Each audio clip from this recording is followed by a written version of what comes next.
नमस्कार दोस्तों, चिरानिया क्लासेज पर आपका हार्दिक स्वागत है। आज हम एक नया टॉपिक पढ़ने जा रहे हैं जो लगभग सभी कंपटीशन एग्जामों में पूछा जाता है। तो हम आज अध्ययन करेंगे संसद। हमारा टॉपिक होगा संसद।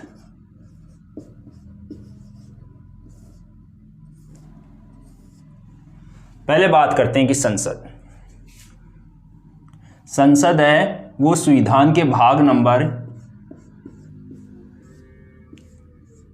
5 में स्थित है। संसद के बारे में कहाँ पर है? संविधान के नंबर 5 में। और हम अनुच्छेद की बात करें तो अनुच्छेद है 79। अनुच्छेद है 79। संसद क्या है? संसद भारतीय संविधान को बनाने के लिए कानून व्यवस्था की एक ऐसी प्रक्रिया है जिसके मुख्य रूप से 3 अंग हैं। एक है इसका अंग राष्ट्रपति, दूसरी है राज्यसभा और लोकसभा।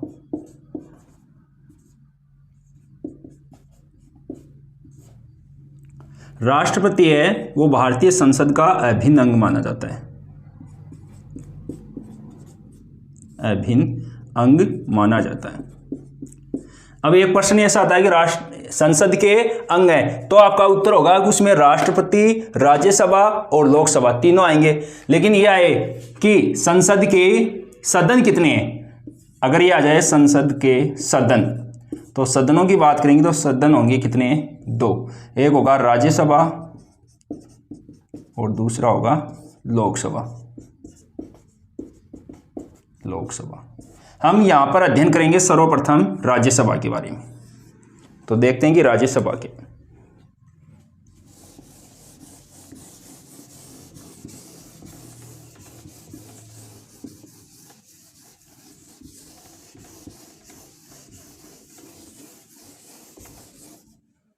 देखो,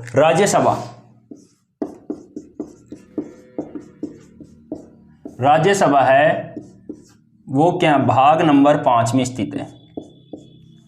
और मैं अनुच्छेद की बात करूं तो अनुच्छेद है 80। कौन सा अनुच्छेद है? 80। राज्यसभा एक अस्थायी सदन है। अस्थायी सदन है। दूसरी बात, संसद का उच्च सदन बोला जाता है इसको, उच्च सदन। राज्यसभा का सदस्य बनने के लिए न्यूनतम 30 वर्ष की आयु होनी चाहिए। 30 वर्ष की आयु होनी चाहिए। 30 वर्ष की। दूसरी बात, राज्यसभा अस्थायी सदन होने के कारण इसको कभी भी भंग नहीं किया जा सकता। इसके बाद राज्यसभा की अधिकतम संख्या है वो 252 हो सकती है। यहां पर बात करेंगे कि यहां पर राज्यसभा की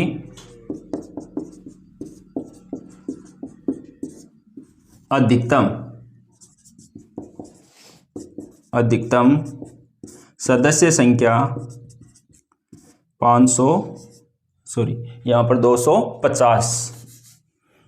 250 हो सकती है। और इसमें भी हम करें तो 12 सदस्य मनोनीत होंगे और बच गए कितने? 238 सदस्य। 238 सदस्य निर्वाचित होते हैं।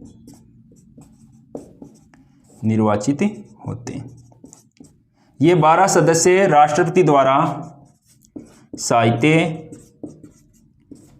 कला, विज्ञान एवं समाज के लिए उत्कृष्ट कार्य करने वाले व्यक्तियों को चुना जाता है। अब हम बात करें कि वर्तमान में क्या स्थिति है। वर्तमान में इनकी सदस्य संख्या क्या है? तो वर्तमान में बात करें तो वर्तमान में राज्यसभा के सदस्यों की संख्या है 245 और इसमें बात करें तो 12 सदस्य आपके वही हैं, राष्ट्रपति द्वारा मनोनीत हैं, मनोनीत, और बाकी शेष बच गए वो क्या है 233 सदस्य वो निर्वाचित होते हैं। अब आपके मन में एक प्रश्न बन रहा होगा कि ये राज्यसभा में जो सदस्य निर्वाचित किए जाते हैं या अलग अलग राज्यों के द्वारा अलग अलग राज्यों में जो राज्यसभा की सदस्य संख्या निर्धारित की गई है इसका आधार क्या माना गया है? जैसे राजस्थान में की बात करें हम, राजस्थान में राज्यसभा की 10 सीटें निर्धारित हैं, 10 सीट निर्धारित है। ये किस आधार पर किया गया है? तो राजस्थान की जो 10 सीट निर्धारित की गई है अर्थात राज्यसभा में जो सदस्य निर्वाचित होंगे अर्थात जिनकी संख्या निर्धारित की गई है वो जनसंख्या, किसको आधार माना गया है? जनसंख्या को, जनसंख्या को आधार मानकर ये सदस्य संख्या रखी गई है। अब हम बात करें कि राज्यसभा जो अस्थायी सदन है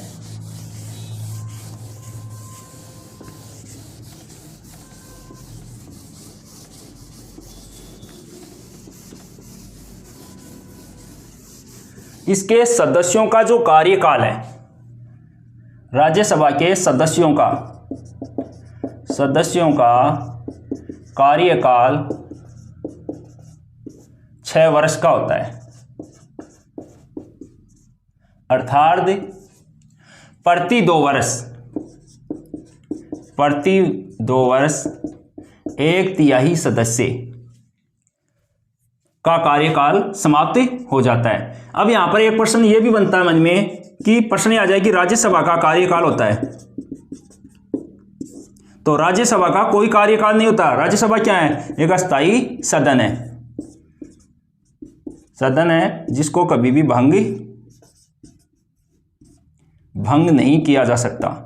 लेकिन इनके सदस्यों का कार्यकाल पूछा जाए तो कितना है? 6 वर्ष है। इसके अलावा हम बात करें कि राज्यसभा का सभापति कौन होता है? उपराष्ट्रपति होता है। उपराष्ट्रपति होता है। सबसे बड़ी बात यह है कि उपराष्ट्रपति होता है उसको अपने पद पर रहने का कोई वेतन नहीं मिलता है, वेतन प्राप्त नहीं होता है किसका? उपराष्ट्रपति, बल्कि उसको जो वेतन प्राप्त होता है वो किसका होता है? राज्यसभा का सभापति होने के कारण प्राप्त होता है। तो ये बात हुई राज्यसभा की।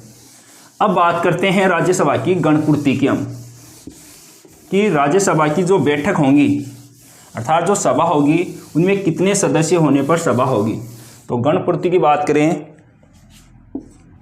गणपूर्ति, और गणपूर्ति होगी 1/10। कितनी होगी? 1/10।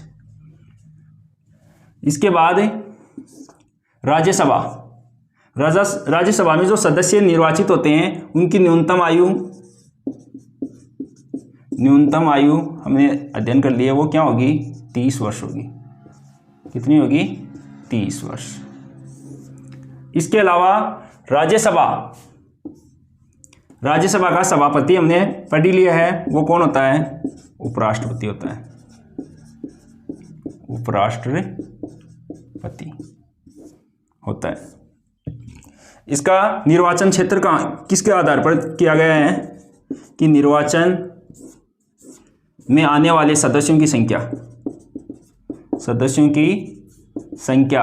कि किसी राज्य की सदस्य या सीटों की संख्या का आधार क्या होगा? आधार वो होगा क्या? जनसंख्या होगा।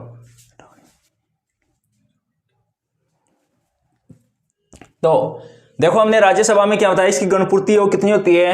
1/10 होती है, और न्यूनतम आयु 30 वर्ष होनी चाहिए। इसका सभापति कौन होता है? उपराष्ट्रपति। निर्वाचन सदस्यों की संख्या, अर्थात किसी राज्य में सदस्य या सीटों की संख्या की बात करूं तो उसका आधार क्या था? जनसंख्या था। क्या था? जनसंख्या। जनसंख्या। अब हम थोड़ी चर्चा कर लेते हैं लोकसभा की। लोकसभा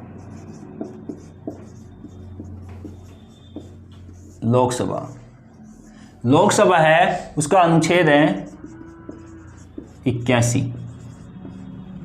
कौन सा अनुच्छेद है? 81। लोकसभा है वो संसद का निम्न सदन होता है। निम्न सदन होता है। आयु की बात करें सदस्यों की, अर्थात 25 वर्ष न्यूनतम होनी चाहिए। न्यूनतम 25 वर्ष क्या होनी चाहिए? न्यूनतम। इसके बाद हम बात करें कि इसके जो सदस्य होते हैं वो उनका निर्वाचन 5 वर्ष के लिए किया जाता है।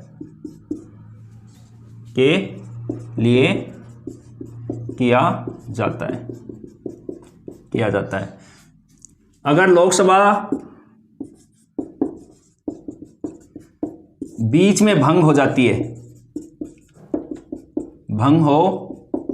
है तो इनका कार्यकाल समाप्त हो जाता है, जो सदस्य निर्वाचित होते हैं। अब हम बात करें कि लोकसभा के जो सदस्य हैं उनका निर्वाचन, लोकसभा का जो अध्यक्ष होता है,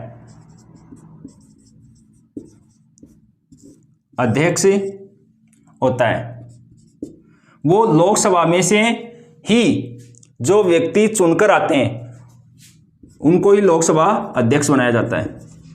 लोकसभा अध्यक्ष बनाया जाता है। इसके बाद हम बात करें कि लोकसभा के जो सदस्यों का कार्यकाल हमने पढ़ा था, क्या? न्यूनतम आयु है वो तो 25 वर्ष होनी चाहिए और कार्यकाल होना चाहिए 5 वर्ष। इसके बाद लोकसभा के सदस्यों का जो निर्वाचन है वो प्रत्यक्ष विधि से होता है। और हम राज्यसभा के निर्वाचन की बात करें, राज्यसभा के सदस्यों का निर्वाचन अप्रत्यक्ष विधि से होता है। प्रत्यक्ष विधि से होता है। अब बात करें कि प्रत्यक्ष विधि क्या है। प्रत्यक्ष विधि का अर्थ है कि मतदाता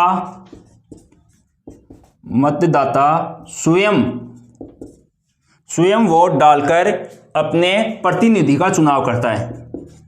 प्रतिनिधि का चुनाव करता है। जबकि अप्रत्यक्ष विधि में क्या होता है कि जनता द्वारा जो प्रतिनिधि चुने गए उनके द्वारा राज्यसभा के सदस्यों का चुनाव किया जाता है। इसको बोलते हैं हम अप्रत्यक्ष विधि।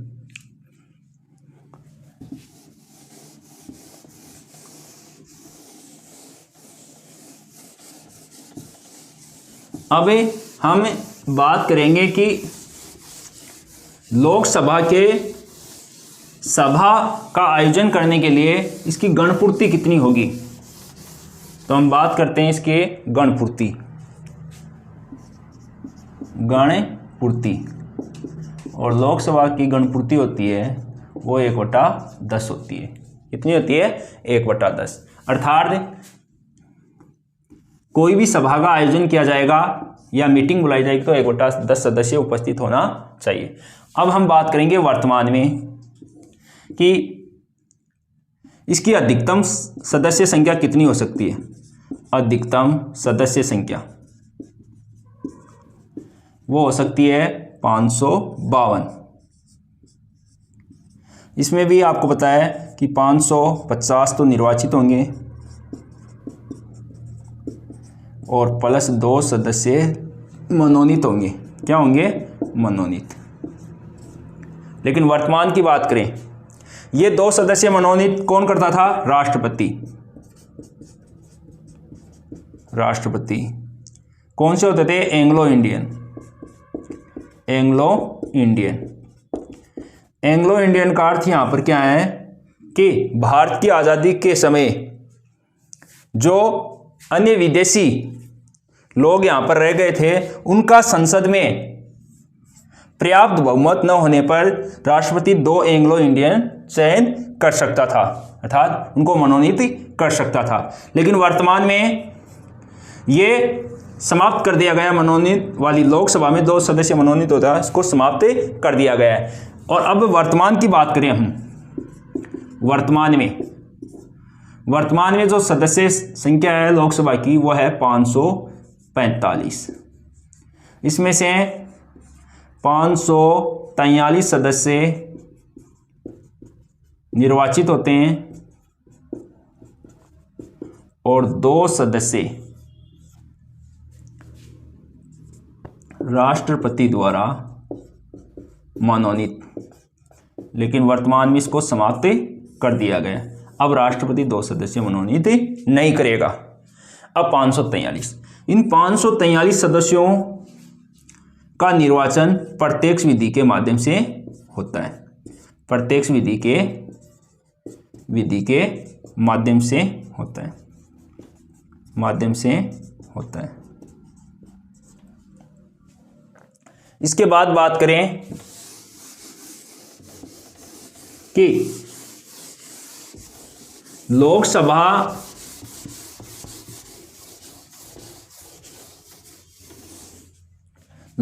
के सदस्य, जब हम राष्ट्रपति का निर्वाचन करते हैं तो लोकसभा के सदस्य